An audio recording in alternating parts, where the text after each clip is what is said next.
Hello foodies, আসসালামু আলাইকুম। বছরের প্রথম দিকটা কেমন যাচ্ছে সবাই কমেন্ট করে জানায়ও। আশা করি তোমাদের ভালোই যাচ্ছে। তো আমি এই দিন বের হয়েছিলাম একটু ভালো কিছু খাওয়া দাওয়া করার জন্য। বেসিক্যালি নান্নার মোরগ পোলাওটা খাওয়ার আমার খুব ইচ্ছা ছিল, যার কারণে বের হয়েছিলাম।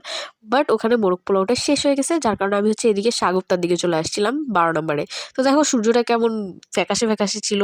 ইভেন দূরেও না বিল্ডিংগুলা কুয়াশায় ঢাকা ছিল, একদম এত ঠান্ডা পড়তেছিল। 31 থেকেই ঠান্ডাটা অনেক শুরু হয়।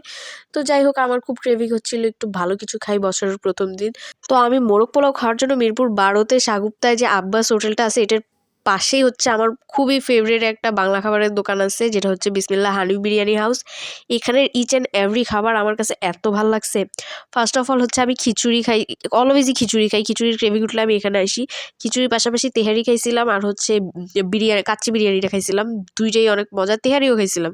মানে ইচ অ্যান্ড এভরি আইটেম আমার কাছে তিনোটাই ভালো লাগছে। তো ফার্স্ট টাইম আমি এখানকার মোরগ পোলাও ট্রাই করছি। তো আমি একটা রিস্ক নিয়েই ট্রাই করছি। আমার কাছে মনে হচ্ছিল যেহেতু তিনটা আইটেম ভালো, এটা হয়তো অ্যাভারেজ হবে বা ভালো নাই লাগতে পারে।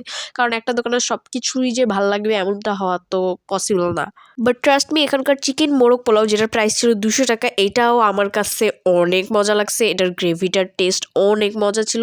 সেই সাথে এখানকার বোরহানিটা ফার্স্ট টাইম ট্রাই করি। Though I am not a borhani person, but আমি এই বোরহানিটা খেয়ে মজা পাইছি। রাতে আমি এই বিফ বিরিয়ানিটা রান্না করছিলাম, কিন্তু গ্যাস না থাকায় আমার অনেক সাফার করতে হয়েছিল এটা বানানোতে। বাট হয়েছিল মোটামুটি।